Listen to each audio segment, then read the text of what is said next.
ध्यान योग। श्री कृष्ण बोले, जो पुरुष कर्म फल का आश्रय न लेकर करने योग्य कर्म करता है वो सन्यासी तथा योगी है, और केवल अग्नि का त्याग करने वाला सन्यासी नहीं है तथा केवल क्रियाओं का त्याग करने वाला योगी नहीं है। हे अर्जुन, जिसको सन्यास ऐसा कहते हैं उसी को तू योग जान, क्योंकि संकल्पों का त्याग न करने वाला कोई भी पुरुष योगी नहीं होता। योग में आरूढ़ होने की इच्छा वाले मननशील पुरुष के लिए योग की प्राप्ति में निष्काम भाव से कर्म करना ही हेतु कहा जाता है, और योगारूढ़ हो जाने पर उस योगारूढ़ पुरुष का जो सर्व संकल्पों का अभाव है वही कल्याण में हेतु कहा जाता है। जिस काल में न तो इंद्रियों के भोगों में और न कर्मों में ही आसक्त होता है, उस काल में सर्व संकल्पों का त्यागी पुरुष योगारूढ़ कहा जाता है। अपने द्वारा अपना संसार समुद्र से उद्धार करे और अपने को अधोगति में न डाले, क्योंकि ये मनुष्य आप ही तो अपना मित्र है और आप ही अपना शत्रु है। जिस जीवात्मा द्वारा मन और इंद्रियों सहित शरीर जीता हुआ है उस जीवात्मा का तो वो आप ही मित्र है, और जिसके द्वारा मन तथा इंद्रियों सहित शरीर नहीं जीता गया है उसके लिए वो आप ही शत्रु के सदृश शत्रुता में बरतता है। सर्दी गर्मी और सुख दुख आदि में तथा मान और अपमान में जिसके अंतःकरण की वृत्तियां भली भांति शांत हैं, ऐसे स्वाधीन आत्मा वाले पुरुष के ज्ञान में सच्चिदानंद घन परमात्मा सम्यक प्रकार से स्थित है, अर्थात उसके ज्ञान में परमात्मा के सिवा अन्य कुछ है ही नहीं। जिसका अंतःकरण ज्ञान विज्ञान से तृप्त है, जिसकी स्थिति विकार रहित है, जिसकी इंद्रियां भली भांति जीती हुई है और जिसके लिए मिट्टी पत्थर और सुवर्ण समान है, वो योगी युक्त अर्थात भगवत प्राप्त है, ऐसे कहा जाता है। सुहृद, मित्र, बैरी, उदासीन, मध्यस्थ, द्वेष्य और बंधुगणों में, धर्मात्माओं में और पापियों में भी समान भाव रखने वाला अत्यंत श्रेष्ठ है। मन और इंद्रियों सहित शरीर को वश में रखने वाला आशा रहित और संग्रह रहित योगी अकेला ही एकांत स्थान में स्थित होकर आत्मा को निरंतर परमात्मा में लगाए। शुद्ध भूमि में जिसके ऊपर क्रमशः कुशा, मृगछाला और वस्त्र बिछे हैं, जो न बहुत ऊंचा है और न बहुत नीचा, ऐसे अपने आसन को स्थिर स्थापन करके उस आसन पर बैठकर चित्त और इंद्रियों की क्रियाओं को वश में रखते हुए मन को एकाग्र करके अंतःकरण की शुद्धि के लिए योग का अभ्यास करें।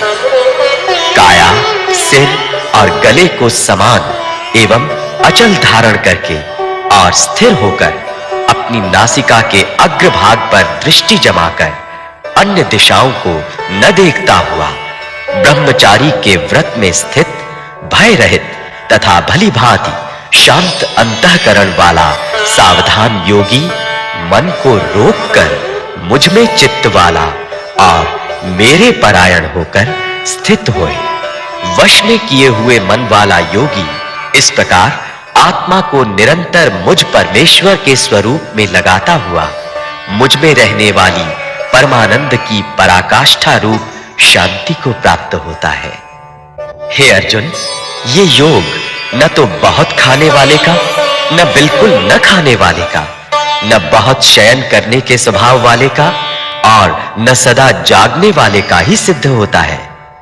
दुखों का नाश करने वाला योग तो यथा योग्य आहार विहार करने वाले का, कर्मों में यथा योग्य चेष्टा करने वाले का और यथा योग्य सोने तथा जागने वाले का ही सिद्ध होता है। अत्यंत वश में किया हुआ चित्त जिस काल में परमात्मा में ही भली भांति स्थित हो जाता है, उस काल में संपूर्ण भोगों से स्पृहा रहित पुरुष योग युक्त है, ऐसा कहा जाता है। जिस प्रकार वायु रहित स्थान में स्थित दीपक चलायमान नहीं होता, वैसी ही उपमा परमात्मा के ध्यान में लगे हुए योगी के जीते हुए चित्त की कही गई है। योग के अभ्यास से निरुद्ध चित्त जिस अवस्था में उपराम हो जाता है और जिस अवस्था में परमात्मा के ध्यान से शुद्ध हुई सूक्ष्म बुद्धि द्वारा परमात्मा को साक्षात करता हुआ सच्चिदानंद घन परमात्मा में ही संतुष्ट रहता है। इंद्रियों से अतीत केवल शुद्ध हुई सूक्ष्म बुद्धि द्वारा ग्रहण करने योग्य जो अनंत आनंद है, उसको जिस अवस्था में अनुभव करता है और जिस अवस्था में स्थित ये योगी परमात्मा के स्वरूप से विचलित होता ही नहीं, परमात्मा की प्राप्ति रूप जिस लाभ को प्राप्त होकर उससे अधिक दूसरा कुछ भी लाभ नहीं मानता और परमात्मा प्राप्ति रूप जिस अवस्था में स्थित योगी बड़े भारी दुख से भी चलायमान नहीं होता, जो दुख रूप संसार के संयोग से रहित है तथा जिसका नाम योग है, उसको जानना चाहिए। वो योग न उकताए हुए अर्थात धैर्य और उत्साह युक्त चित्त से निश्चय पूर्वक करना कर्तव्य है। संकल्प से उत्पन्न होने वाली संपूर्ण कामनाओं को निश्शेष रूप से त्याग कर और मन के द्वारा इंद्रियों के समुदाय को सभी ओर से भली भांति रोककर क्रम क्रम से अभ्यास करता हुआ उपरति को प्राप्त हो तथा धैर्य युक्त बुद्धि के द्वारा मन को परमात्मा में स्थित करके परमात्मा के सिवा और कुछ भी चिंतन न करे। ये स्थिर न रहने वाला और चंचल मन जिस जिस शब्दादि विषय के निमित्त से संसार में विचरता है, उस विषय से रोककर यानी हटाकर इसे बार-बार परमात्मा में ही निरुद्ध करे। क्योंकि जिसका मन भली प्रकार शांत है, जो पाप से रहित है और जिसका रजोगुण शांत हो गया है, ऐसे इस सच्चिदानंद घन ब्रह्म के साथ एक ही भाव हुए योगी को उत्तम आनंद प्राप्त होता है। वो पाप रहित योगी इस प्रकार निरंतर आत्मा को परमात्मा में लगाता हुआ सुखपूर्वक परब्रह्म परमात्मा की प्राप्ति रूप अनंत आनंद का अनुभव करता है। सर्वव्यापी अनंत चेतन में एक ही भाव से स्थिति रूप योग से युक्त आत्मा वाला तथा सब में समभाव से देखने वाला योगी आत्मा को संपूर्ण भूतों में स्थित और संपूर्ण भूतों को आत्मा में कल्पित देखता है। जो पुरुष संपूर्ण भूतों में सबके आत्मरूप मुझ वासुदेव को ही व्यापक देखता है और संपूर्ण भूतों को मुझ वासुदेव के अंतर्गत देखता है, उसके लिए मैं अदृश्य नहीं होता और वो मेरे लिए अदृश्य नहीं होता। जो पुरुष एक ही भाव में स्थित होकर संपूर्ण भूतों में आत्म रूप से स्थित मुझ सच्चिदानंद घन वासुदेव को भजता है, वो योगी सब प्रकार से बरतता हुआ भी मुझ में ही बरतता है।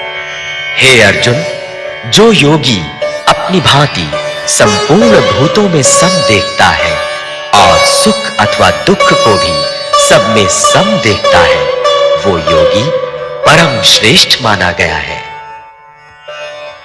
अर्जुन बोले, हे मधुसूदन, जो ये योग आपने संभाव से कहा है, मन के चंचल होने से मैं इसकी नित्य स्थिति को नहीं देखता हूं, क्योंकि हे श्री कृष्ण, ये मन बड़ा चंचल प्रमथन स्वभाव वाला बड़ा दृढ़ और बलवान है।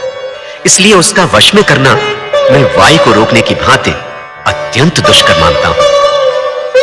श्री कृष्ण बोले, हे महाबाहो, निस्संदेह मन चंचल और कठिनता से वश में होने वाला है, परंतु हे कुंती पुत्र अर्जुन, ये अभ्यास और वैराग्य से वश में होता है। जिसका मन वश में किया हुआ नहीं है, ऐसे पुरुष द्वारा योग दुष्प्राप्य है और वश में किए हुए मन वाले प्रयत्नशील पुरुष द्वारा साधन से उसका प्राप्त होना सहज है। ये मेरा मत है। अर्जुन बोलिए। हे श्री कृष्ण, जो योग में श्रद्धा रखने वाला है किंतु संयमी नहीं है, इस कारण जिसका मन अंतकाल में योग से विचलित हो गया है, ऐसा साधक योग की सिद्धि को अर्थात भगवत साक्षात्कार को न प्राप्त होकर किस गति को प्राप्त होता है? हे महाबाहो, क्या वो भगवत प्राप्ति के मार्ग में मोहित और आश्रय रहित पुरुष छिन्न भिन्न बादल की भांति दोनों ओर से भ्रष्ट होकर नष्ट तो नहीं हो जाता? हे श्री कृष्ण, मेरे इस संशय को संपूर्ण रूप से छेदन करने के लिए आप ही योग्य हैं, क्योंकि आपके सिवा दूसरा इस संशय का छेदन करने वाला मिलना संभव नहीं है। श्री कृष्ण बोले।